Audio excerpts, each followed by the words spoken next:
Hello, listeners. This is Lee Price. This is Will Ford from Football 365. And you're listening smartly to At the Bridge Pod, a Chelsea FC podcast, although I would describe it as the Chelsea FC podcast. Magical from Eden Hazard. Mata into a trap pass. What about that? Ivanovic! In the middle, it's just behind him. But it's taken by Hughes. Matic with the ball driver. Matic takes the net off. Palmer, João Pedro, it's three, and Chelsea are running away with the FIFA Club World Cup final. Hat-trick hero, Cole Palmer wins an epic, sensational game. It's time for another episode of At the Bridge Pod, your number one Chelsea FC podcast. Coming up on this episode, Zinedine Zidane, Fabian Barthez, Jaap Stam, Esteban Cambiasso, Vin Diesel, Jason Statham. What do all these men have in common? They're bold and world-class at what they do. Oh, welcome back everyone to another episode of At the Bridge Pod. I'm your host Mike and I'm joined in a virtual room filled with lions. Oh, it's the S. I have Ollie, I've got Chris, the Friday show on a Thursday. What are you looking forward to, team? This bank holiday weekend, all 4 days of it, 4 of them. It's not a bank holiday for me because I'm self-employed, so I work most days. And so fuck you, to be honest, Mikey. Wow. I'm looking forward to working while everyone else is on a bank holiday. What a time to be alive. Wow, amazing. Chris, save us, please. Nothing. I'm literally doing nothing. You're waiting for death. Yeah, I'm just waiting to catch the inevitable bug that's going around my house. So I'll spend most of the bank holiday weekend in bed, probably. Wow. I don't know how to follow that up. So I went. No, we've really got to drop this segment. I'm making look, listeners, hot cross bun cookies. So I'm making hot cross bun cookies. You'll see them on my page. You know it by now. I post pictures of me running now and there. I'm one of them motherfuckers. And I don't know where we're going the weekend. It's not my turn to drive, so don't know where we're going. Girlfriend will surprise me on Saturday or tomorrow. I don't know. Yeah, that's a surprise of it. Games of the weekend. I'm pretty sure now, Mikey, you only keep this segment in because you actually have interesting weekends and we do. Yeah, he wants to tell us about his weekend. He wants to socialise. That's what this really is. Games of the weekend. I've got 3. I'm just going to be simple here with these. 5:30 Saturday. Let's go to Germany. Bundesliga. Stuttgart versus Borussia Dortmund. 3rd versus 2nd. Germany never lets me down. So get the food in for a lovely 0-0. And then at 8 p.m, you get to watch Atletico Madrid versus Barcelona. Again, on paper, that sounds amazing. Will it be? Whenever I talk about it, instantly, both teams either suck or drop off. That's kind of the curse of my words. And then Sunday, 7:45, Inter versus Roma. I think that's quite a nice little end to the weekend. I know you got Monday. I don't know who's playing Monday. Haven't even bothered to look. I don't know if you guys have. I'm just going to cheekily look now. What day was it? That's the 6th of April. It's not ideal having FA Cup weekend on a bank holiday weekend. Oh, well, just wait until the World Cup starts. We're all going to be watching football at 1 a.m. Okay. I'm so sorry. I'm so sorry. You won't. The country will, but you specifically, Chris, will not. 7:45 on Monday. You've got Napoli versus AC Milan. So there's a nice game. There's a nice game to watch. That's a pretty good one. Shevva shoutouts. What have we got? We got Jack, who can't wait for Chris to put Maresca in his bottom 10 player rankings. I don't think he'll be there. Nah, I can't see him being in there. He could do a job still. I think he could do a nice little job for us. Yeah, it's not as the manager. Yeah. Michael Barcia has said, Mikey, for ages, I thought the whole CFCL DN is about moving the club. In a way, I can't wait for them to do this. We will get Chelsea back. I'm 58, a Chelsea fan for 56 years, and I'm unsubscribing from all official Chelsea memberships I have. This is not our Chelsea. They bought a club. Could have been anyone, but they bought us. They've ripped the heart and soul out of this club, and it is not my club anymore. I hate this ownership and hope they all lose their investment, idiots. I love that. I That's put it very in. mean-spirited, but I understand the sentiment a lot. Yeah. Goodbye, money. Oh, think of the shareholders.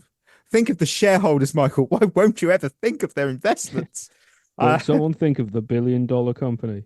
They'll only have $1 bills to mop their tears instead of the $100. no. It's heartbreaking.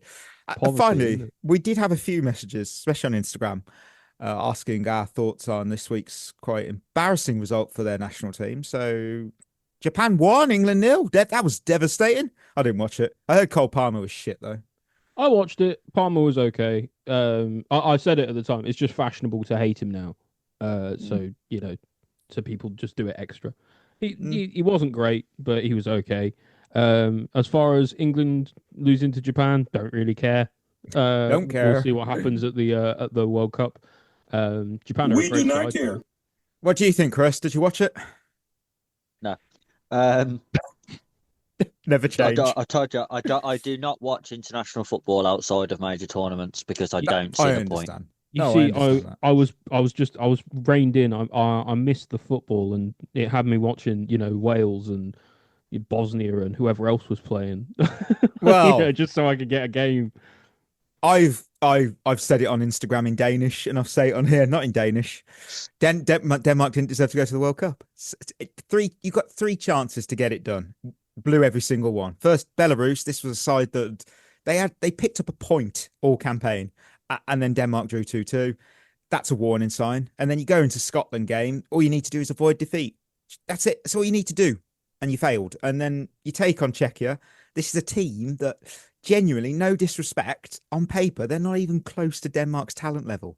Again, I'm not being disrespectful. They're just not a good team. And you fell short.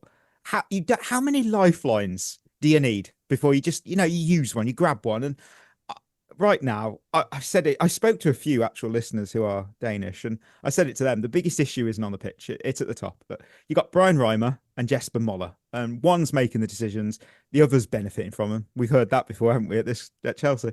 The theme with the FA in Denmark is it's all about safe and cheap.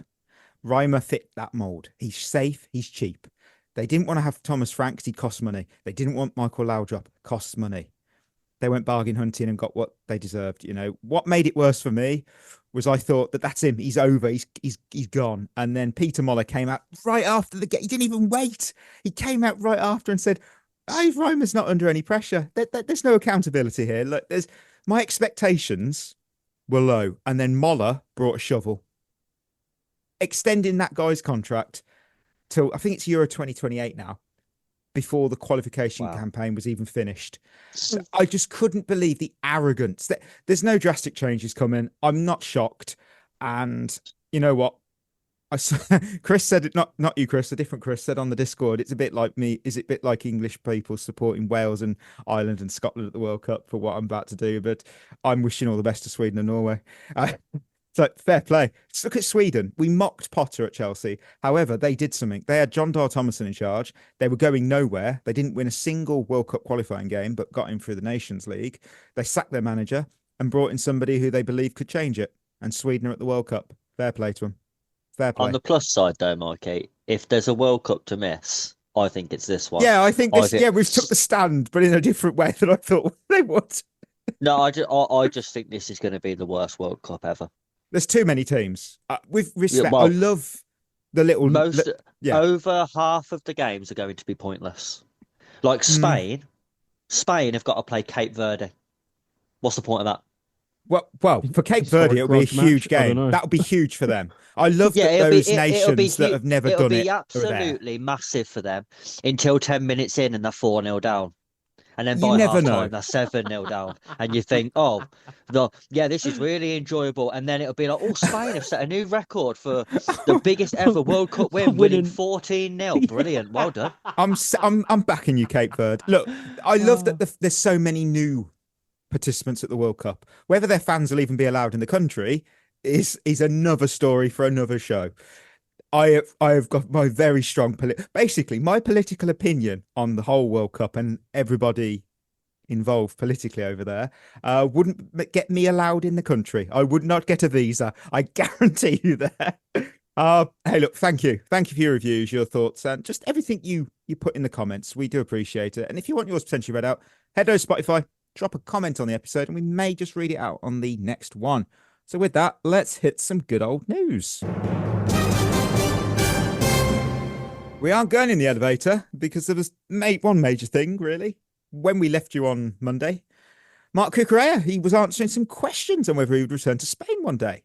And then what came on Tuesday was a little bit more different, wasn't it? He did an interview with The Athletic where he said about, this was on the 8-2 defeat to PSG. We lacked experience. For a lot of players, it was the first time playing a match of that caliber, and we paid the price. You can always make a mistake, but you should always have handled it better. There was a return game to play, and if you keep a cool head, you go back to London with a 3-2 defeat. And anything can happen. We made a mistake, tried to attack without a clear structure, and then PSG took the chance and proved that they have that cutting edge. He then spoke about Chelsea's transfer policy. I understand this is part of the club's policy and that they want to take this direction, signing young players and looking to the future. But for all of us who are still here and want to win big things, moments like this make you feel discouraged. And on Maresca's sacking, the moment Maresca left, it had a big impact on us. There are decisions taken by a club. If you ask me, I would not have made the decision to make a change like that. The best thing is to wait until the end of the season. You would give everyone, the players and the new manager, time to get ready, have a full pre-season. The instability around the club comes from this. In a nutshell, we had a caretaker first and then a new manager with new ideas and no time to work on them. It is what it is. And then on Tuesday, apparently Fabrizio Romano said that Marc Cucurella sent important messages to Chelsea. Strong message from one of the leaders of the dressing room and one of the faces of the project. There's a tense situation in the media. He wants to send the best possible message to the club and the fans. Oh, Chris. Well, I'm not too upset at him. Well, no, he's right, isn't he? He is. He's, you know. I haven't got a problem with him coming out and the comments that he's made, and I think it's good. I think it's the players now are trying to force the board into changing their policy because they know it's not going to work. I don't think the Maresca stuff was necessary because all that does now is it just puts more pressure on the person who's in charge right now. No, it doesn't. Like, I would disagree. He's a yes man. He doesn't have any pressure. He's got no. But it's almost a public slap in the face to him from one of his own players. That's true. I understand what he's saying about it would have been better to do it at the end of the season. But what I don't understand is that if they all loved Maresca so much, why weren't they fucking playing for him then? Because our form was absolutely fucking dire. And it looked like most of the players had checked out. That's what everyone was saying in the last couple of months of Maresca's reign was these players aren't playing for him. Yeah, but now they're all like, oh, we loved him. Well, you didn't love him that much because you were playing shit, mate. So either you are just shit, which is a possibility, or you're just saying that now because it's another excuse for you being shit. So that's the only part I've got a problem with. Everything else, perfectly fine. And I think they're right. And I think if enough of the players go and stand up to the board, they'll either have to sell all those players, which won't be easy, or they'll have to change their policy. You'd have to be fucking stupid now if you was them to not think, all of these people can't be wrong. Yeah. When you strip away the noise of everything, where's the lie? You know, he said what all of us as fans we've been saying this for not just months now. I think a good 2 years. It feels like this project, and I don't think anything he said were wild. I mean, there's just a reality, and this wasn't even coming from like a pundit or a fan, like you see on social or whatever. This is a senior player, a Euros winner in the dressing room. You know, he's speaking on the record, and I think that matters because if he's willing to say that publicly, I'm starting to think, imagine what's said behind the closed doors. You know, this wasn't a leak. This was a genuine, I'm speaking on the record interview.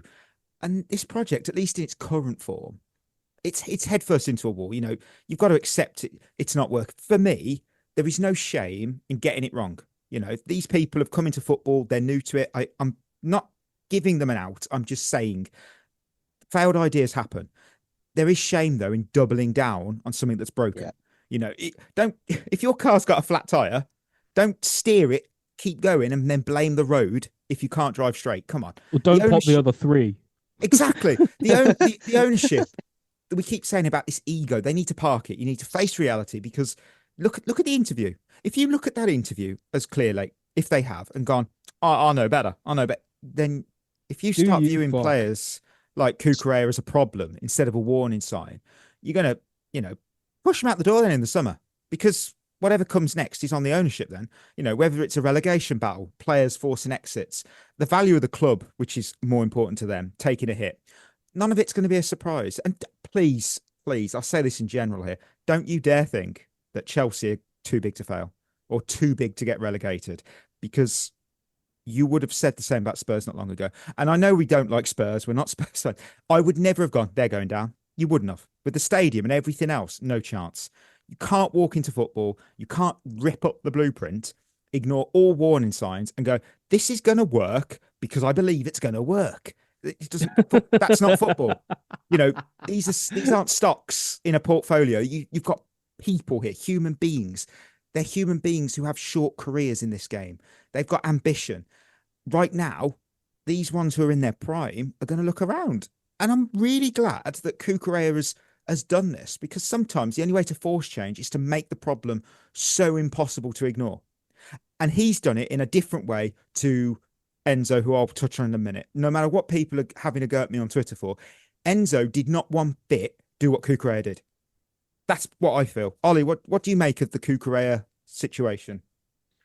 To be honest, I was just trying to stay quiet and not interrupt for a change. But I love that. Well done.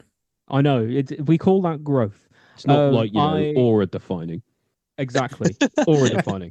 I don't know. I to be honest, I'm not all that bothered. In a sense, Cucurella is only saying, and Enzo before him is only saying what we all already knew about this ownership, about the state of the club, about how it's antithetical to the way that most successful football clubs are run. And I'm pleased to see it as a development in terms of the way that the players are now talking about it, a bit like Chris said. I'm happier about that they're not hiding now. They're taking accountability and saying, look, you have to listen. This isn't working. And but what I'm not impressed by so far is the media response from obviously from the club briefs in the media, saying that they're disappointed in certain players and they're not happy with what they're saying and stuff. But in the end, this is the culture that they themselves have brought to the club. You've treating players badly, having a rotational bomb squad, like all these things that aren't really conducive to any good player welfare or consistency whatsoever. And then you're upset when some of the players turn around and say it's not working and it's not going to help us. The way you're doing things isn't working. So for me, it's interesting to see what will come next. But unfortunately, I imagine that they'll just continue to double down. The only thing I would say is, I think it's good that players are coming out and saying things. However, just to play devil's advocate for a minute, is he doing it to try and get them to change their mind and with the best interest of the club at heart, or is he doing it knowing if I slag these off in public, they'll let me leave?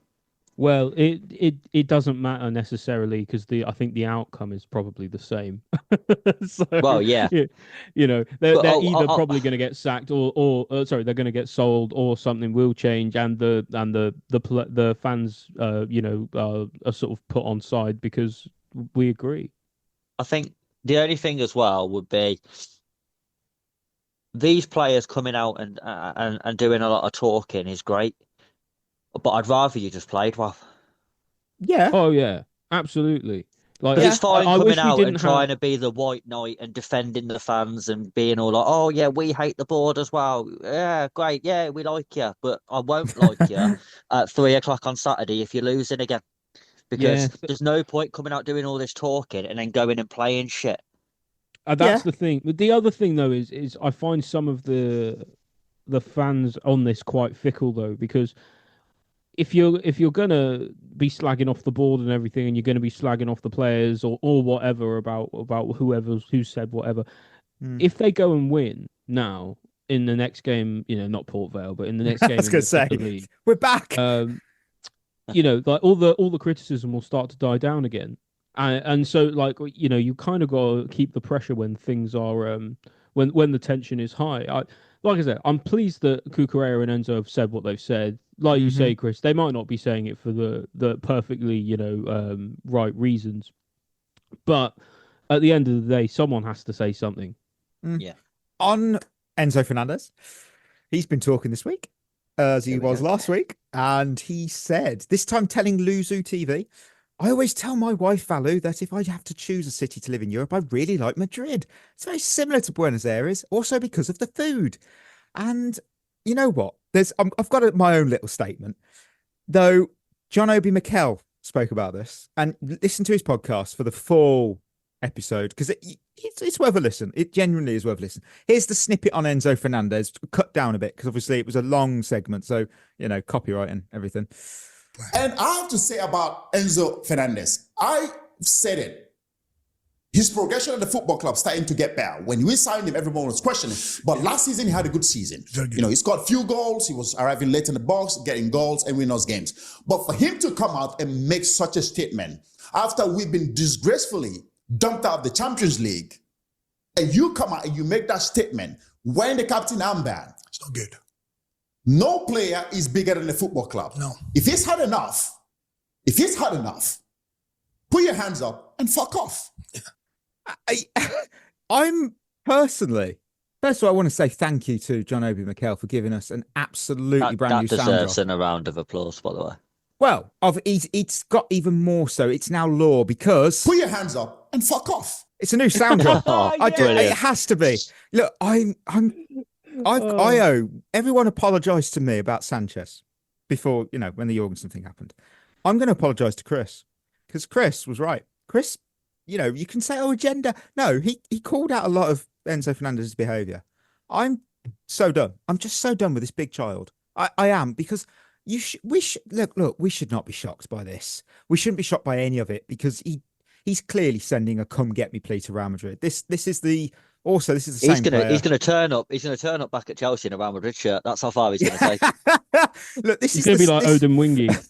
Yeah. Look, this is the same player who he refused to train for Benfica to push through the move to us. And, at the time I called that out because I don't like when players do this to force a move. I hate it. It's extremely unprofessional. However, we set ourselves up for this, the club, because this is the same individual again, who he's just spoke about his wife. This is the same bloke. He wanted to live a life on his own. He felt the need to experience the stage he skipped by choosing family early on. And you're a grown-ass man. You've got two children, and you walked away. I don't even care that it was temporary. You walked away. You then had, obviously, last summer in which they won the Copa America, and then he filmed himself, chanting that racist song, posting that video. And then obviously you had the fallout where Chelsea players unfollowed him on social, made statements. And what still annoys me is how the club reacted. We, as a club, announced that we'd instigated an internal disciplinary procedure, and then Enzo offered a private apology to his teammates, and he made a donation to an anti-discrimination charity. And then that, on top of that, Chelsea would not be taking any disciplinary actions against Fernandez. So for me, then we gave him the armband. Exactly. Look, he should have been internally punished for that. That is not acceptable behaviour. But instead, he was then given the vice captain's armband. That's it for me. That was absolutely embarrassing. That was an insult on the captain's arm. You gave a man who upset his teammates, rightly so. They were upset. And you went, you know what? You're a leader, you are, mate. Here's your you like responsibility, don't you? Yeah, I've walked away from my family because I want to have some fun. Oh, you're our new captain. When Reece isn't fit, which could be often, here it is. Honestly, don't let a man's words blind you from his actions. He cares about one thing. He's proven that repeatedly. He cares about himself. Sell him. I know he can be good on his. I don't care anymore. I can't be bothered with this shit. So you're saying you're not a fan, Mikey? Put your hands up and fuck off. I've just had enough. Anything on Enzo. I've had enough. No, I'm done. I just don't care about this shit anymore, man. We all knew what Enzo was, and we all know who he is as a person. He's a bellend. In the end, either win some football games, mate, or fuck off. I don't want my football club to be a. Put your hands up and fuck off. I don't want my football club to be a soap opera all the time, man. I just want to watch the football. We're not even making money off that. We didn't do the Amazon documentary. I know, and forget about stuff for a couple hours while I enjoy some time watching the sport and the team that I love. Just fucking stop it. Chris, you were right. We're sorry. I'm not sorry. Yeah. I was right as well. Yeah, okay, well. Always said he was a ballend. Yeah. The problem I've got is he did that first accidental interview, didn't he? And then he must have seen the social outcry on that and thought, do you know what? I better double down on that and do it again. This went well. I'm sure it will. He said word for word what he said the other week. What the fuck? But what I don't understand with this is the Chelsea fans who are supporting him through this by saying, well, he can see the direction the club's going in. He's not happy with the board. I'd want to leave as well. Yeah, and that's absolutely fantastic. And I'm not saying he's wrong for wanting to leave. I'm really not. I can completely see where he would be coming from. However, I'm not going to support someone who, at the first sign of trouble, is like, fuck you, like, I'm off. Because do you think all soldiers in wars agree with what the general says? No. But you know what they do? They stick together and they do it anyway. Because that's what you have to do. And Enzo here, he doesn't like what the higher ups are saying.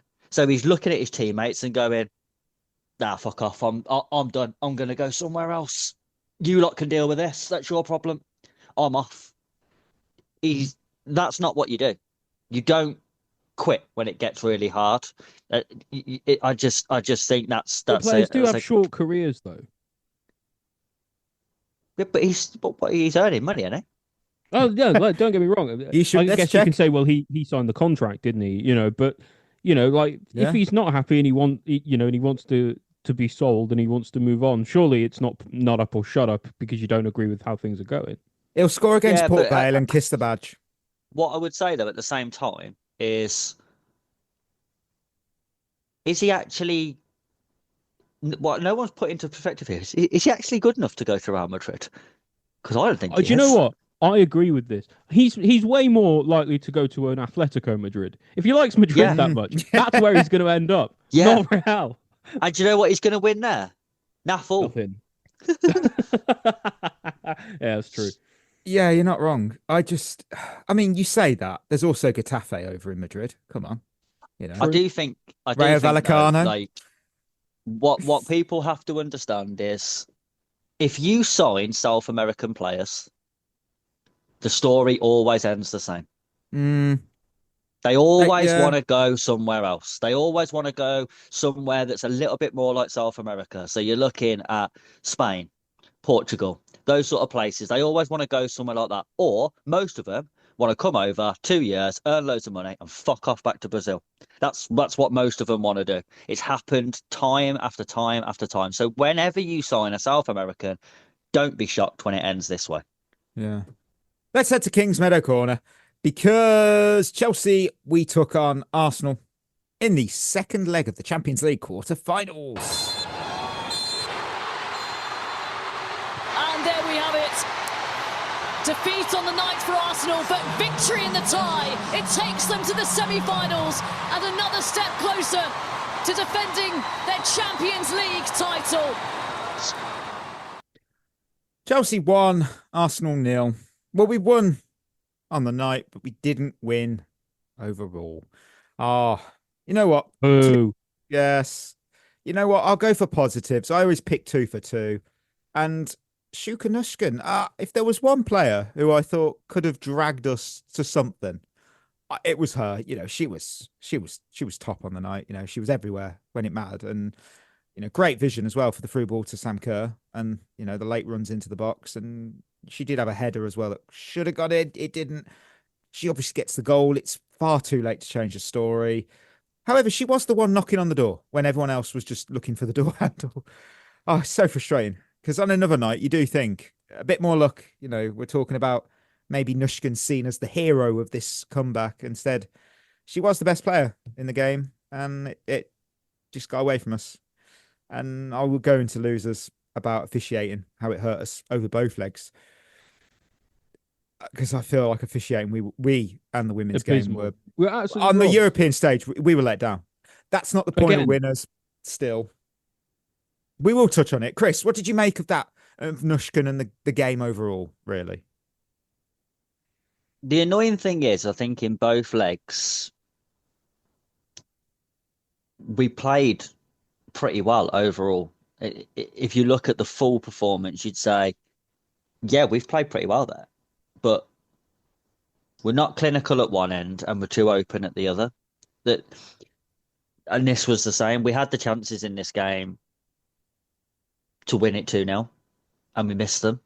And then as it went on, we got more and more open at the back, and then Arsenal had the chances to win the game and they didn't take them either. But we lost this tie when Russo scored the third goal last week. That's where we lost. We was out as soon as that third goal went in, because Arsenal are a tough team to score against, and to do it twice without letting them score is really difficult, because we had to be so open, and Arsenal will hurt you going the other way.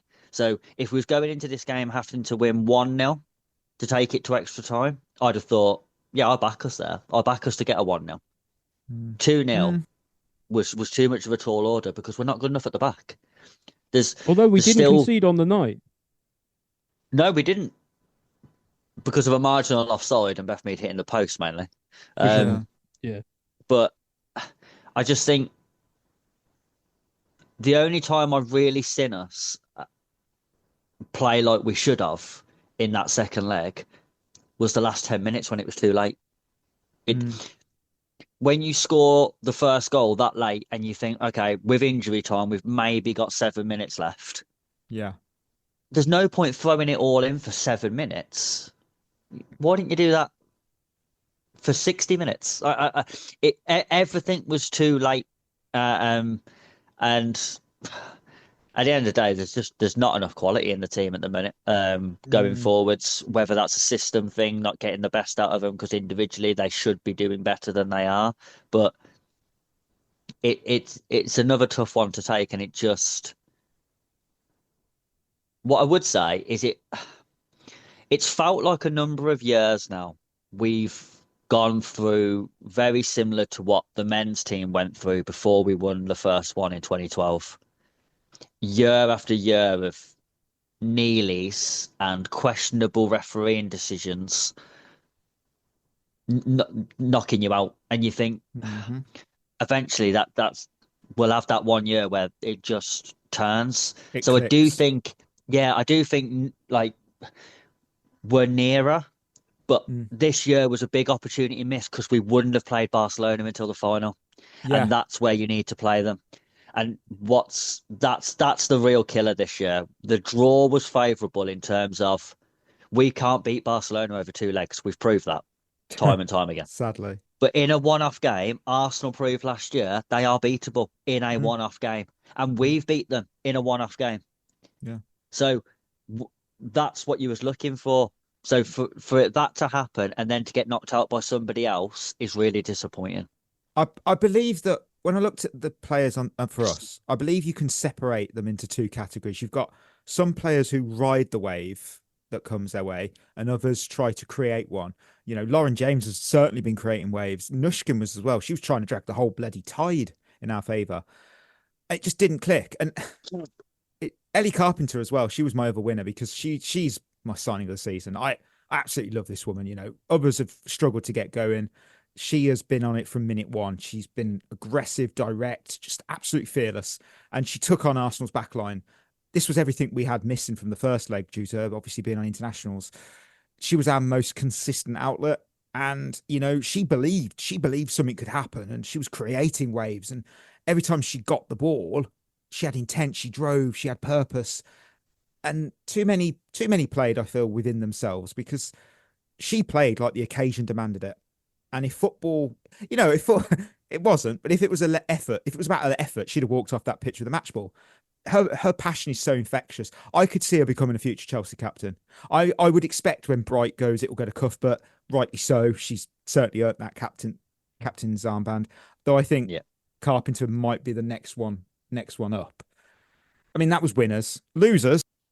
First was Chelsea's cutting edge. It's brutal. It's brutal because for all the possession, for all those nearly moments, for all we rattled the woodwork so much.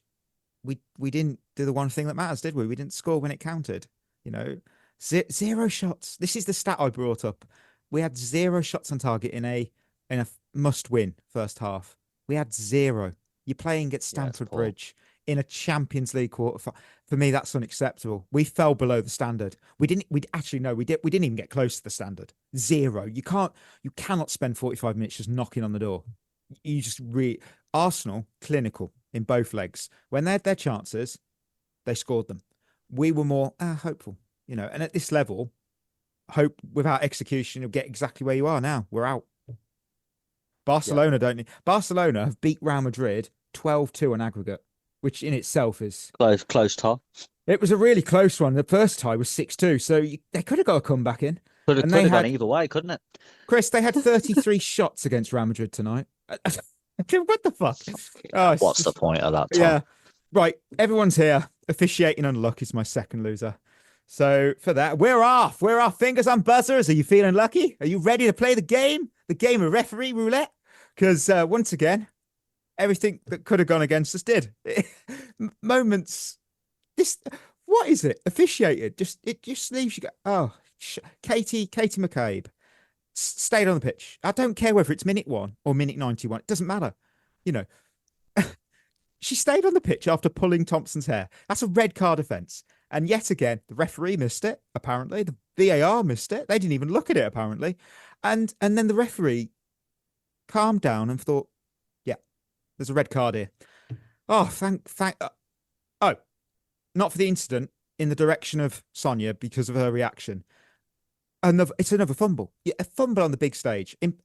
Embarrassing is the word, because it was a disgraceful set of decisions, especially when you consider that we had a goal wrongly ruled out in the first round. Yeah. You could argue 2. You could argue 2, but certainly 1. And so definitely then you're one. left saying, you're left saying, well, actually, then, you know, if the game is just refereed, not even like in our favor, just correctly. If it's just refereed correctly, we're back in the tie. It was embarrassing from everyone involved with the officials, from the pitch to the VAR room. You know, Sonia, by the way, I've got to say, she brought up the video on her phone in the press conference. Brilliant. Oh, that was brilliant. You know, she's caught a lot of flack from us for whatever reason. And you know what? She defends the player, and I bloody love that.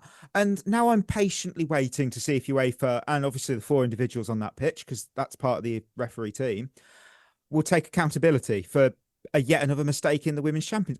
They'll just fine Sonia, won't they? No, and then they'll give Everton a points deduction. It's what really annoys me is when it comes to officiating in both men's and women's games, there's just no accountability, absolute none. Get them officials in front of a microphone in a post-game interview to explain the decisions, because I'm fed up with this discussion over and over again. Hey, oh no, you got to be careful because they could be. Why they get away with it? But they get away with it. And then when a manager or a player calls it out, they bring in the game into disrepute. But the point is, they've not done their job. You've ignored it. And then the statement after the game, I was trying to grab her shirt. First of all, no, you weren't. You were being, you know what you were doing. Yeah, bullshit. You know what you're doing. And someone said, oh yeah, but Lauren James stamped on a player. Yeah, but I'm not going to go and defend that either. You know, this is top. She also didn't, did she? It was a normal movement, but she wasn't even looking at the player for one. The thing is, this is the pinnacle of the women's game in Europe, and yet again, the referees are the main story. They are, because everyone's talking about that lack of a red card. Katie McCabe should be banned for the next game, because that should be retrospectively a red card. And I don't hold any hope in UEFA doing the right thing. No, they won't. Why is this referee though reffing us again when she was the same ref who gave Real Madrid a penalty that was outside the box? Oh, the classic. The worst offside decision in the history of football. In the same game. We have previous, don't we? You see what I mean? Yeah. But I always say that I'm quite lenient with referees because it is a really difficult job. And I can understand how depending on your angle and what you were seeing and the angle you had, or whether players was blocking you, how you can get decisions wrong. I completely understand that. I think VAR to get decisions wrong is unforgivable. I think if you are the video assistant referee and you get a decision wrong or you miss something, I think you should be banned for a certain amount of games, because there is no way a qualified referee should be sitting watching a monitor with 7 different angles in super slow-mo and getting the wrong decision. It shouldn't happen. You should not get wrong decisions from the VAR. Every single decision should be right for the laws of the game. Whether you agree with the laws of the game is a different matter. But by the laws of the game, every single decision they make should be right, because they're under no time pressure. There's no atmosphere. They're not involved in the game. Literally, all they are doing is watching replays. And how you watch that replay and Sin her pull her hair and then went, I think that's fine. It's bizarre. I just don't understand what you're doing, because by the letter of the law, it's a red card. It calls into listen. I hate to say this, but it makes me call into question: were they really just not looking, or like, is this the outcome that they really wanted? Because, like you say, Chris, I don't know how you can look at that with McKay pulling her hair like that, and not think it could be anything other than a red card. Like, so either they've completely missed it, in which case they're absolutely incompetent, or they've decided that that's not a red card. But like you say, the letter of the law, no referee would tell you that's not a red card. So they must have meant to do it. So either they didn't mean to do it and they're stupid, or they meant to do it and they're evil. And so I don't know which one's worse. I will also say that, I mean, it could be said about any fan base. I think Arsenal fans on social, the ones that I saw, I'm not saying all of them, the ones that I saw let themselves down, because the amount of comments going, well, and I've seen enough today of the fact that saying that Thompson should have had her hair tied up. See what I mean? What that? Just think about that for a second. Like, what a stupid comment. Like, seriously, what a stupid comment. Put your hands it's up like me and fuck off. Just fuck off with that bollocks. It's like it's like me, Mikey, punching you in the face and then saying you should have ducked. Yeah. Yeah. You should have done. Oh, well, that's it. That's the end of our European adventure. Next game is, I actually don't know what our next game is. It's definitely Tottenham Hotspur on, that looks like Monday if it's the 6th.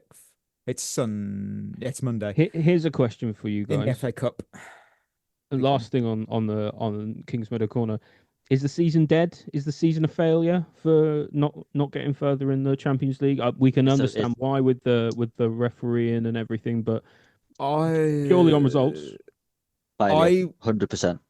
Yeah, I agree. I would say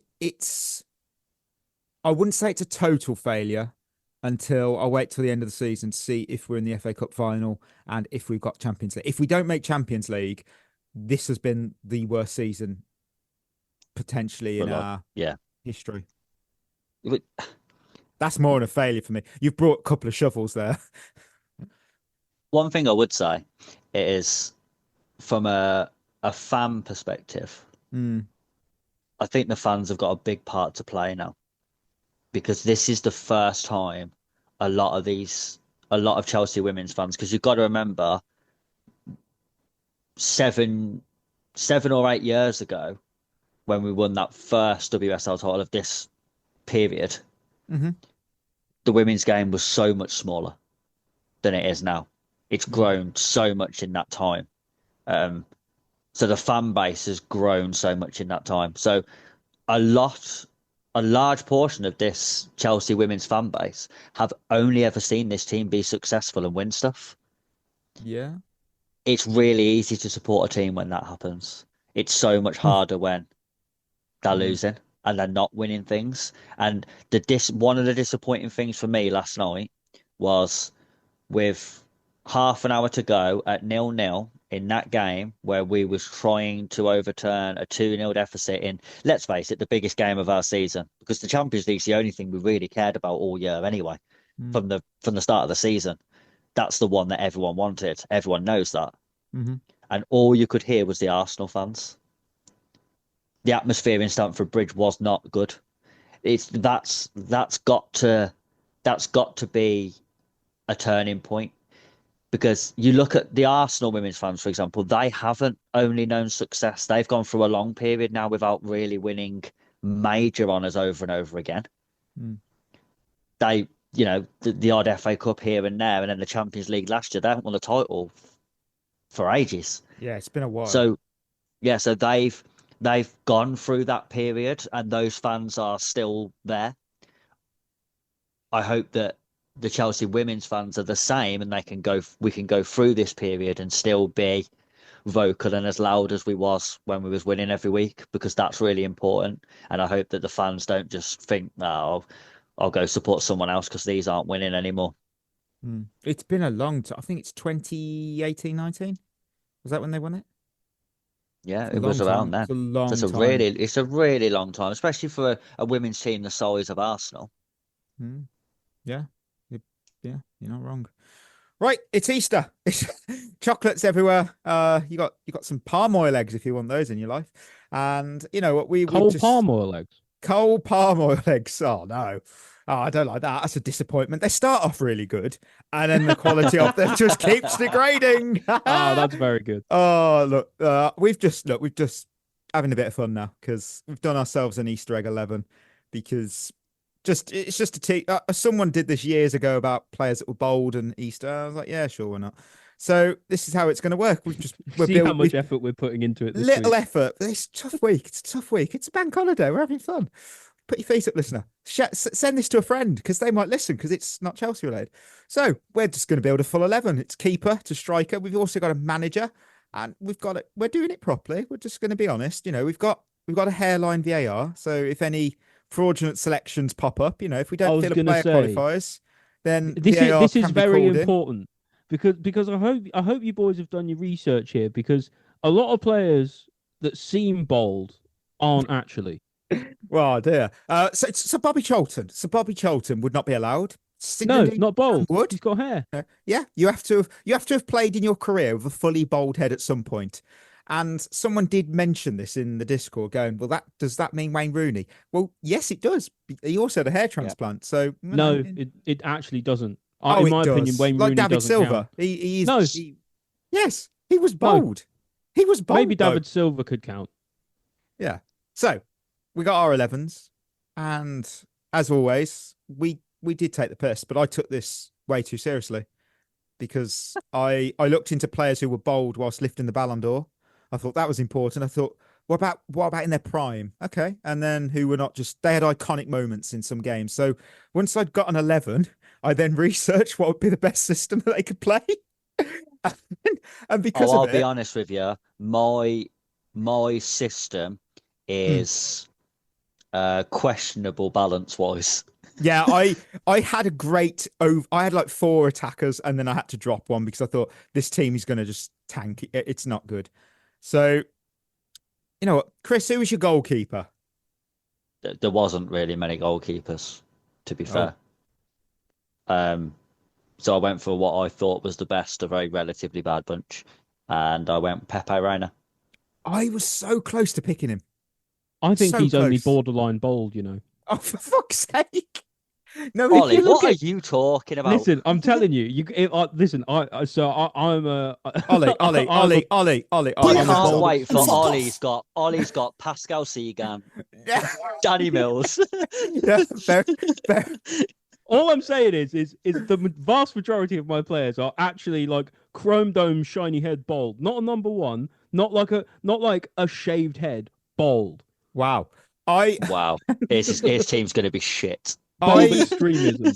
I had Fabian Barthez because he's correct. He's bold. He's a big game keeper, and he also delivered when it mattered most. Some people see him as a clown. I think he was quite class at United and Marseille. And look at his honours. I've got honours here. I've got World Cup in 98. I've got the Euros in 2000, the 1993 Champions League with Marseille. He's got multiple league titles. He's made over 600 career appearances. He got the Golden Glove at the 98 World Cup. And if you Google Fabian Barthez in hair, you will see him in a very fitting denim jacket, and you will not recognise him whatsoever. Do it, listener. Look up Fabian Barthez hair. He had a few clangers though. Let's be fair. Yes, he did. Yes, he did. Who have you got, Ollie? Well, it's funny you should say that, Mikey, because I've also got Fabian Barthez. It's actually nothing to do with his ability as a keeper. He's just the most bold keeper I could find. That is Brad Friedel, sir. What are you doing? I was thinking maybe Tim Howard, but yeah, I'll tell you what. Got a nice beard. Ollie's expected hairs is really low. Mate, absolutely minimum expected. Do you know what I did for the research for this team? Is I looked up pictures of everyone who I could remember being a bold player, and if I even saw like a shadow on their head, there needed to be a picture of them completely and utterly bald, not a single hair on their head. Wow. That is how I've constructed my 11. Fabian Delph has made his 11. I actually didn't think of it. Right. Okay. What formations did we go with? I've gone 4-3-3. I've gone 3-3-4. Fucking hell. Hello, Thiago Motta. What formation? I'm going all out attack, mate. All out attack. That's totally fair. I've gone Brexit ball 4-4-2, mate. Fair play. Right, let's do our back Of course lines. he has with it. It's got Danny Mills. And Pascal Segan at the back. He had to have a back four. You know what? Ollie's not going to like mine. I've got right back. I've got Mike on. He's bold. That's all right. He was so bloody good before Bale dismantled him.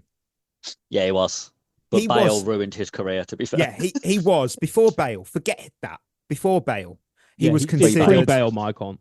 Yeah, you've got it's a bit. Yeah, you've got like BC and AD. You've got before Bale, after Bale. It's Before Bale, he was the world's best right back, and he had everything. He had power, he had technique, and he has a Champions League, 4 Serie A's, 2 Copa Americas. He was in the FIFA Pro World 11, the UEFA Team of the Year. He won the Samba d'Or, which is apparently Brazil's best player.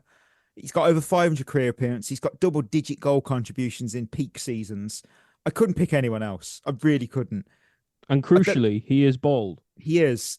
Who have you got right back? Mike on. Yeah, I'm saying with you so far, Mikey. Yeah. Well, that's all right. Chris, do you have a right back? You don't really, do you? No, I've got 3 centre halves, mate. Okay, so we'll move to centre back. I've got Jap Stam. Yeah, he's me in too. mine as well. Enforcer. Not Extremely Champions League. bold. 3 Premier Leagues, a Serie A, 500 plus appearances, a cornerstone of the treble. Right. Who's your next centre back, Chris? You've got a fair few. Vincent Kompany. He's my other one. So close. He nearly got in my 11. He did. He's so close. Unbelievable, though, when he at City, to be fair. And especially for someone who came in as a midfielder and then went to centre back. Unbelievable. Yeah, and he big also old had bald head. And if you type in to Google his circle hair at Anderlecht, he had was it Hamburg? He had the strangest hair. It was like lines around. It looked like a crop circle. It was weird. It's really weird. It's worth But looking into. he is bold. He's passed the Ollie test. Yes, he has. He's absolutely bold. If you look at pictures of him on the internet, not a single hair on his bonds. Not one. I've got a man who had a hair transplant. I've got Fabio Cannavaro. He's also my captain. That is a good shout. He's a World Cup winner, a Ballon d'Or winner, La Liga. He was proper bold though when he won the Ballon d'Or, wasn't he? He did have long hair, but when he was not bold, he was when he won the Ballon d'Or. I'm looking at pictures of him right now. I can see his hairline. Nah, he's bold, mate.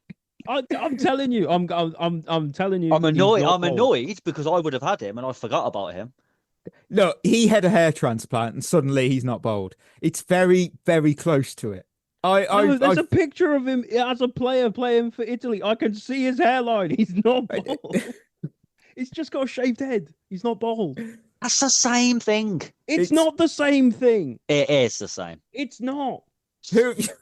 But there's no way you found 11 players with no hair at all. Hair. I didn't. But I went as minimal as I could. No. If you're gonna be this pedantic about it, Ollie, I want a full 11 with no hair. I don't want a single hair on their head. All right, in the whole 11. Left back. Hang on. Fucking hell. But look, if it's not Cannavaro, I'll put Kompany and he can be my captain. Right. Who's your next centre back, Chris? Pepe. Oh yeah, he doesn't like people. He'd headbutt you. No, and do you know what? In my formation with how open we're going to be, I need someone who's going to foul someone and get sent off. And Pepe loves a foul. He does. Shame he's not really bold though. Oh, shush. Mate, he's bold. He is bold enough. I can't wait back. for Ollie's first non-bold player. Right, left back, Roberto Carlos. No one else can. He's the scorer of the greatest free kick of all time. And you've probably is he seen... bold, though? He is. More people have seen that free kick against France than their own families. He's a World Cup winner, 3 times Champions League, 4 times La Liga. He has over 100 career goals for a defender. Come on. Yeah, unbelievable. 800 He's definitely bold. I'm telling you. Is he your left definitely back? Bold. He is. No, and he's Danny Mills. Mills. No, it's not Danny Mills. He's definitely bold. Do you know why? Because I'm looking at a picture of him right now, and I can see more beads of sweat on his head than hairs. Oh, there you go. Wow. Lovely. We're moving to midfield. First up player I've got. Technically, he's more in the DM role. I know he doesn't play there. He just suits that role for this team. I've got N'Golo Kante. Oh, brilliant choice, Mikey. Another brilliant choice from you. World Cup winner, Champions League winner, 2 times Premier League winner, 500 appearances in his career, Champions League final man of the match. He also did have hair during lockdown, which was weird, wasn't it? That was weird, very weird. Who, Chris? Who's the first midfielder? So in a 3-3-4, what do I need? I need a midfielder who's going to cover ground. Oh, so I've got N'Golo Kante. Yeah, the best ground coverer ever. Love that. Come on, Ollie, what have you got? Well, when you play a 4-4-2, you need players who can cover ground. And who's a player who covers ground? N'Golo Kante. Oh, it's a hat trick. What a hat trick. Is he unanimously the best bold player of all time? Did he win a Ballon d'Or? Not on my list, no. No, I wouldn't say it's not on my list. No, maybe best truly bold player of all time. Well, maybe. My next midfielder is Esteban Cambiasso. He's on my. Have you fucking stole my list? No, well, you didn't like Cannavaro, so I couldn't have. You this guy we is have a almost the disciplined exact same team nearly. Plus, I feel that Cambiasso is a balance. You know, he's got the tactical mind, but he can attack, he can defend. He's got a Champions League. He's got 5 Serie A's, 2 La Liga. Sorry, he was a key part of why Inter won the treble. Cambiasso. What about you, Chris? Well, Ollie's going to really hate this one, but technically he did have hair, but he had less hair than he had hair, if you know what I mean. So there was just you know what? That's you know what? It's a fair definition of bold. Yeah. What? So he was never completely bold during his playing days. Oh, hello. But he had more boldness on his head than hair. Okay. Zinedine Zidane. Yeah, that's he's on my list. Yeah, just not bold, is he? Yeah, but by the time he was a manager, definitely bold. He was bold in the World Cup but final, not as a player. So, yeah, I would say when he nutted Marco Materazzi, he was very bold. No hair touched Materazzi. No, no. This is the reasoning I put for Zidane in my list. I put Zidane is here because he's Zinedine Zidane. Yeah. Thank you. World Cup, Euros, Champions League, Ballon d'Or, the greatest Glasgow kiss of all time. What can I say? Amazing Definitely man. Have hair, though. Ollie's just upset because he hasn't got Zidane. Who's your next midfielder, Ollie?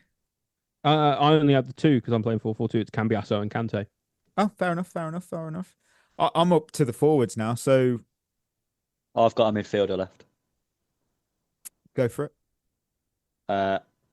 I think one of the most underrated midfielders of all time, because he's never spoken about now by anybody when they talk when they talk about Ireland. John Joe Shelby. Yes. Yeah, what a player. Oh, on his day, don't slag him off. Where's this going? Clarence Seedorf. Oh yeah. Okay. He was nearly in my list until I realised that he just does about have hair, unfortunately. He's got no hair. Unfortunately, he's got no hair. No, not when he was at Milan. Right now, when he was at Milan. Yes, back of his head. I'm looking at the back of his head right now. He has hair. Bold. Oh, hang on. Is Ollie, are you using your left and right midfielders as strikers or something?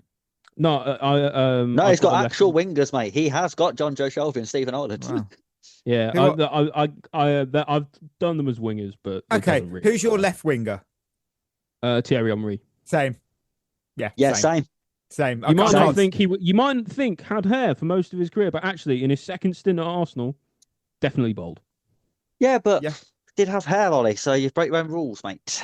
Actually, not based on what Mikey said. He said they had to have been bald in their career, and he was. That is true. That is true. Yeah, I mean, World Cup winner, Champions League winner, Premier League Yeah, winner. but I don't want that. Arsenal. I don't want the version of Thierry Henry that Ollie's got. I don't want second stint Arsenal Thierry Henry. Lit versus Leeds. What a player. Yeah, I'll have prime Henry where he had a number 1 all over, which is close enough to bold for me. Who he's going to be? Who do you think I've got as my right wing player? It's surely same as me, I imagine. Robin. It's the predictable yet unstoppable cut inside left foot goal. Iron Robin, Champions League, 8-time Bundesliga winner, 2-time Premier League winner, a man who barely played. Though. Do you know why? Why? Because he kind of has hair in kind of. Not he had a lot of hair like Chelsea, round. mate. Do you know, like round the sides and round the back? Like he has a little bit of stubble back there, but I thought it was good enough. Never forget that this man was in the team of the year for the Premier League, despite he played 16 games in that season. 18 games, sorry. How the hell do you achieve that? Like, wow. Man. And when he went to Bayern, he was just on a different level, wasn't he? Yeah. Like, wow, world-class player. Ollie, who've you... we've all got that as a right wing. What have we got left? I've got one player, striker. I've got two strikers. I want to hear your 2 strikers, Ollie. Well, I hope you've picked similar strikers. I thought strikers was actually quite difficult because, unlike you guys, I've not gone with Shearer and Rooney because neither of them are bold. I haven't got either of those two. Just want to put that out there. Oh, same.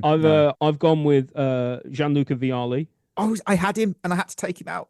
Truly extremely bold human being, extremely bold. And Nicolas Anelka, also very bold. Oh, what a pick! What a pick! Ollie's going to hate my pick. I've got a feeling. Chris, who have you got? My 2 strikers have got slightly more hair, but I'm just better. I've got Sami Eto'o. Oh, I didn't have him. Just had hair, didn't he? Was bold at some point. That's what you said. Yeah. And original Ronaldo. Oh, I had him as well. No, yes. I'm not having him. No. Did you not see him pick up his first Ballon d'Or when he was at Barca? Completely bold. Yeah, right. There's no hair on that head. And what is the first, when you think of R9 Ronaldo, what is the first thing you think of? You think of 2002 stupid World Cup. haircut in 2002. Yeah, that's what you think of it. Not bold. Oh, I'm not having that. He's bold. Sorry. He was at Inter Milan when he picked up that Ballon d'Or. Sorry. Yeah, with a bold head. Yes. Yeah, so that was the rule, right? Great they have comeback, to have been though. bold at some point. His hair now, bold. great He's got comeback. a hairline. He's just got number one. It's not bold. Look, he's... Can we just appreciate that before his horrific knee injury, he had such pace. He also had hair. Shut up. It redefined strikers. And I feel that what makes him such a special player was that he won his second Ballon d'Or after the serious knee injuries. He'd lost his pace, and yet he still won a Ballon d'Or. I just think this guy, a 2-time World Cup winner, 2 Ballon d'Ors, 2 Copa Americas, over nearly 400 career goals. I mean, wow. I can't wait until we do the next one of these with people with the best beards, and I pick loads of people who have just got stubble, and Ollie's like, "It's even got a beard." We're so doing that. Look at that. That's an episode idea done. We're locking that in. Right, managers. Cool. Have we all got the same manager? No, probably not. Your manager probably has hair. No, he fucking does not have hair. Alex Ferguson. Oh no. Go on. Who have you got, Ollie? Come on. I've picked. So there were a lot of bold managers you can pick. A lot of truly bold managers you can pick. I picked the one who looked the most bold to me. Who I think. Oh my God. There are different amounts of bold. You can be like a little bold, but then sometimes the way your head is shaped, you can just be more bold looking. I've gone with Arne Slot because he is truly the boldest man I think I've ever seen. So your team won't win much. Terrible manager, though. Yeah, but I do have 3 Dutch players in there, so we'll get on. Chris, we basically don't need to say the name because our guy's going to be playing, isn't it? What, Pep Guardiola? Oh, I didn't go with him. Pep has hair. He's not. And certainly, but he hasn't always had hair. That was the rule. Yeah. Look, for me, I went Zidane. because that's what he Got hair, though, isn't he? Look, I went tactically here. Look, he didn't manage any of these stars at Real Madrid, did he? He just allowed them to do whatever. We've got a lot of egos in this team.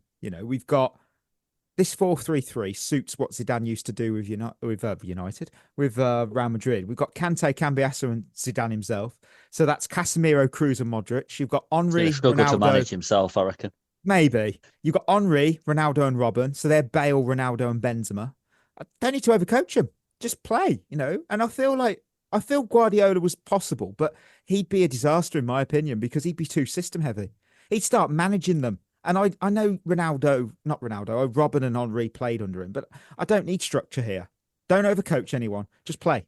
Just play, guys. Don't need any coaching. Unfortunately for you both, I have the best team by a mile because mine is actually bold and yours isn't. Wow. That's Yeah, but we'll play you in a one-off game, mate. We'll play you in the beard game. We'll have that beard off. in the beard 11. Did you guys have any like that you wanted to put in but didn't? So you have Viali. like a bench? Viali was the only one. Yeah, I had him in originally, and then I wanted to put Samuel Eto'o in, and I also had Rooney originally playing as the 10, bold. and then I thought of Clement said no. To be fair, mate, bold Rooney was an animal.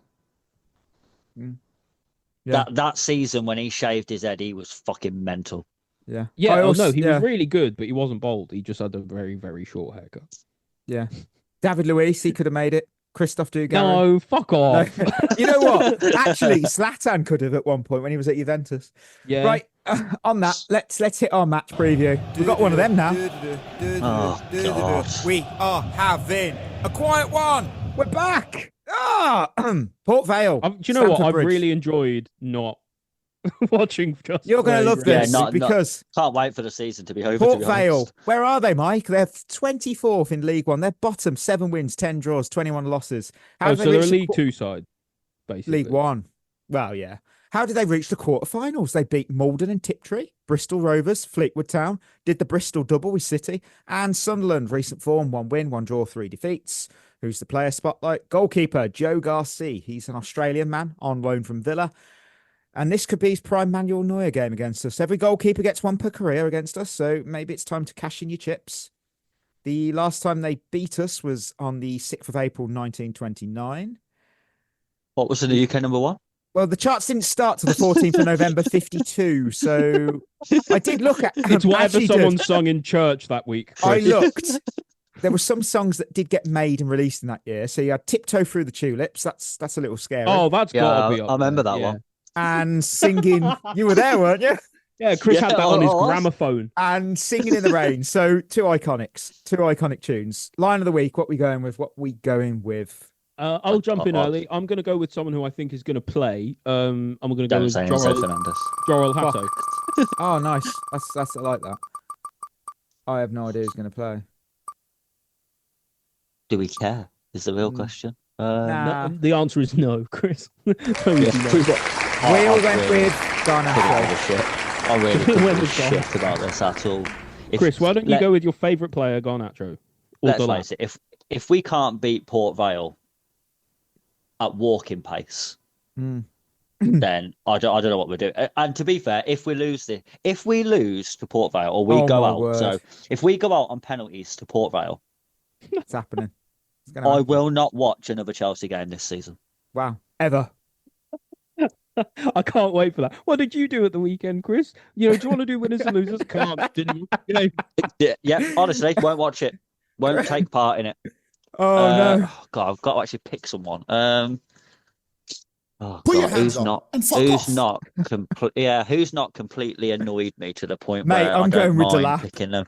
Delap's rumoured to be going to Newcastle. I'm like, are you trying to do it as well? I've tried to get out of I'm telling you right now, I think Liam Delap might start this game. If he hasn't scored past Port Vale inside 25 minutes, take him off and never, ever let him in the building again. Okay, hang on. What have we got for the... What have we got as the over-under?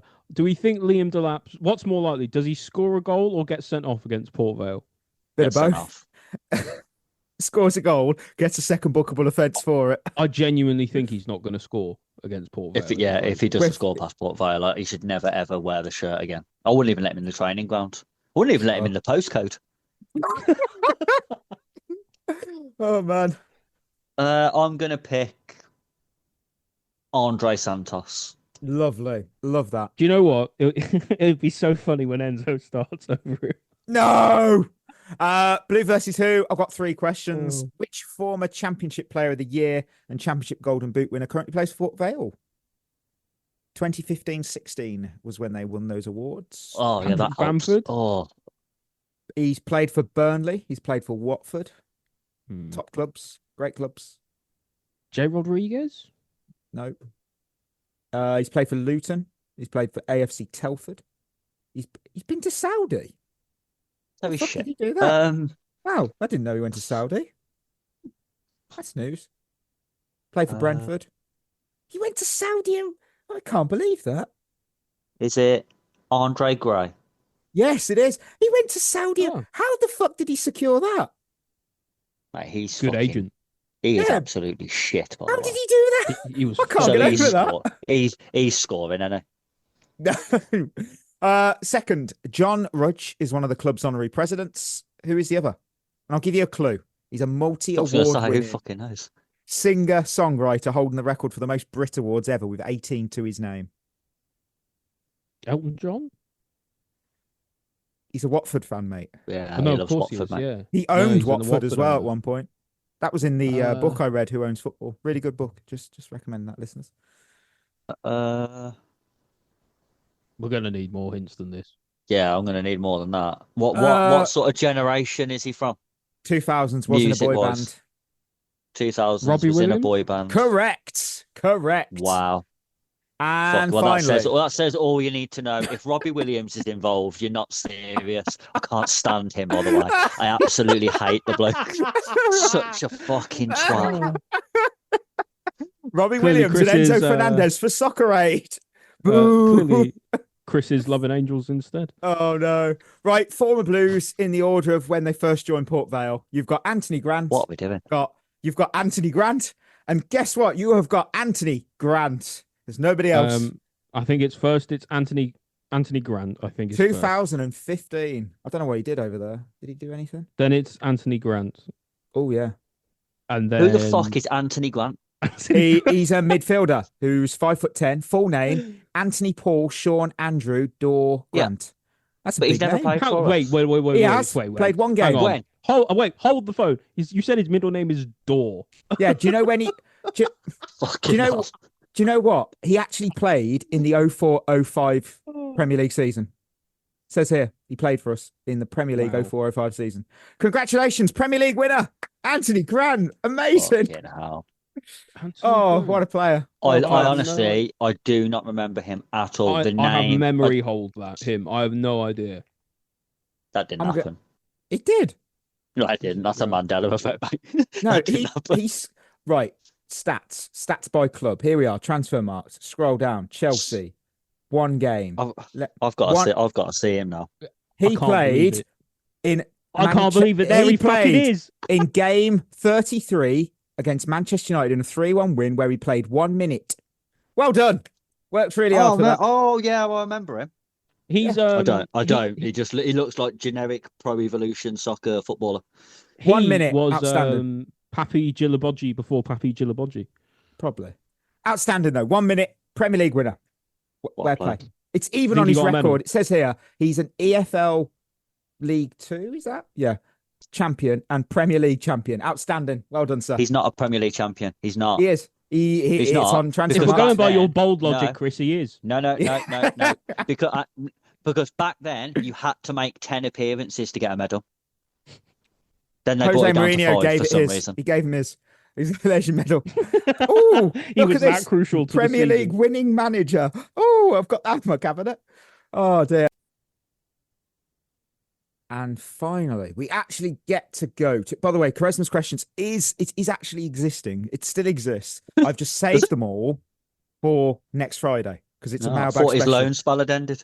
No, we've got a massive week of nothing because we're not in any European competition. So that's the Charisma's questions is next week. Get And we'll used still- to that, everybody. Yeah.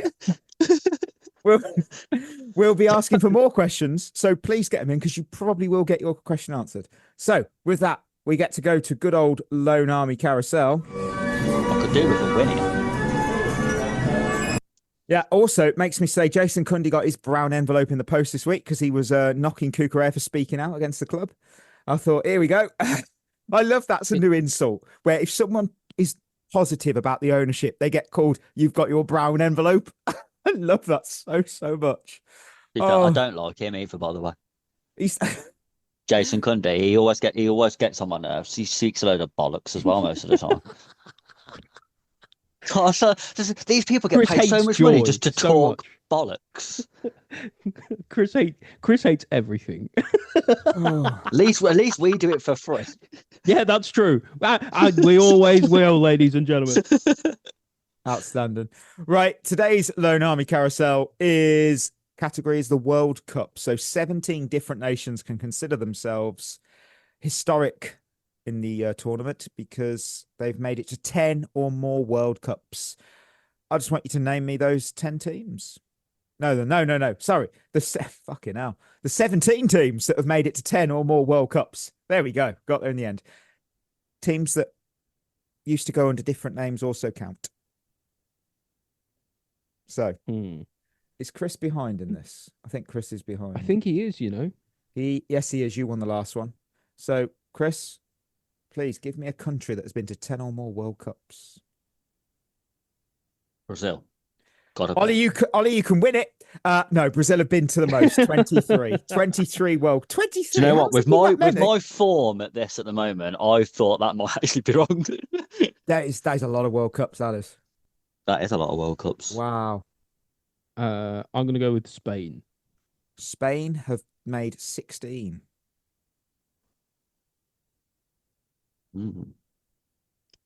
Germany?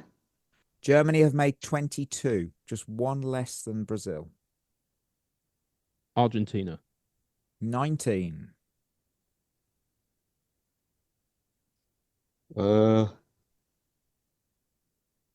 Italy, even though they haven't been to one for fucking ages. 18 World Cups. Their last appearance was 20. Was it Brazil? Yeah, this is their third consecutive World Cup they're missing. Wow. Crikey. I can't believe I get to say this on the show. Has France been said? 17 World Cups for good old France. Oh, birth. Has France been said? But it's in their birth. England have also done 17. Has France been said? What? Uruguay have done 15 World Cups, including the first, which they won, and the second, which they won. Yeah, we've done all the big nations, haven't we? I can't comment. I'll tell you someone who always seems to be at the World Cup. Well, all the ones since I've been watching football. Mexico. 18 World Cups. 18 World Cups? Jesus! Fucking hell, fair play. So they've been to more World Cups than England have? Yeah. Fucking hell, we are shit, aren't we? England did miss some in the 70s, though. I'm going to go with Belgium. 14 World Cups. That's good, that, by the way. Good shout, that.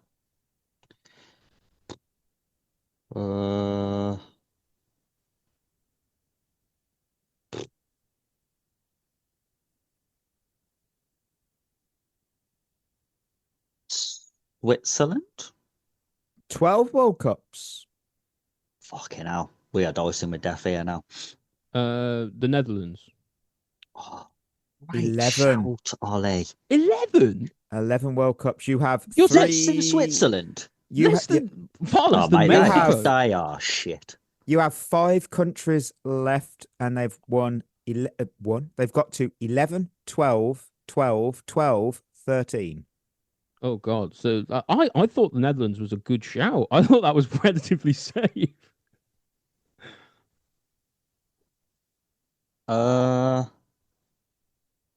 I'm thinking about qualifying and how the qualifying works in terms of area. So it's easier to qualify in it from some places than others. That would be true.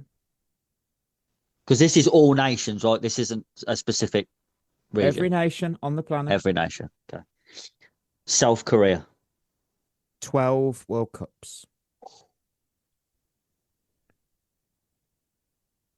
The United States. 12 World Cups.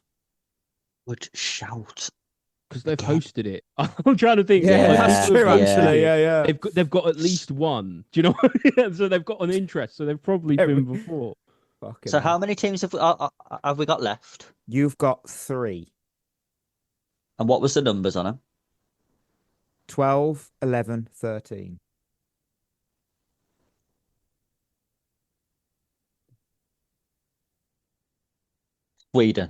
Sweden, 12 World Cups. Oh, well done, 2 Sweden. countries I'm glad I didn't say Denmark. I'm going to go with the country who I always see they at the might World still be Cup, there. and who are the team who I think they might be the winners of the most boring World Cup game I ever watched. Serbia. Serbia, who also went under Yugoslavia. 13 World Cups. Oh, that's very lucky. That's a ball. Well done. 1 team left. 1 team left.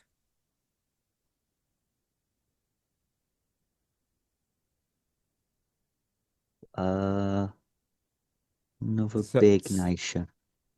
So either one of you, either Ollie can win it. And is it 11? Is it 11? It's 11 World Cups. 11 World Cups. Again, I think they've hosted. So I'll go with Ollie's logic on that. Russia? Russia, including the Soviet Union, 11 World Cups. Thank you, The Soviet Union were very good for quite a long time. Didn't they get to a final once? I think so. USSR. Yeah. So that's the tiebreaker. We haven't had that in a while. Crikey. To the I'll nearest... tell you what, hold on a minute. Well done, Ollie. Yeah, that was actually very impressive. We've done well done, you, there. mate. Yeah. We have done do you know well what? My there. next guess, I wasn't sure who else we could pick after that. Because I've been shit at this. I was going to say Nigeria and Saudi Arabia or something. Oh, I wouldn't know. I can't tell you because I've got it in front of me. You don't know? Tiebreaker. Go on. A man who conveniently is in the all-time bold 11. Of course. How many appearances did Iron Robben make for Chelsea across all competitions, according to Transfermarkt? That's the tiebreaker. I'm going to let Ollie go first because Chris won, so Chris can go one either side. I won't do that, Ollie, because I hate that. And I'm not a prick. Man. He can go higher or lower. He wasn't there for all that long, was he? I can't tell you. You've I'm already got just one gonna clue, go, haven't you? Because I told you how many games he played in one of the seasons. I'm going to go for exactly 100. 100 games for Iron Robben. You know what? I was thinking around the same because I don't think he was with us for that long. And he did only make 18 appearances in that one season. He did. That is correct. Maybe 20 with cups. So what's that?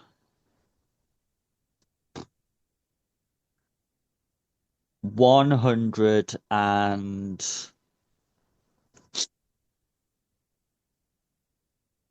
110.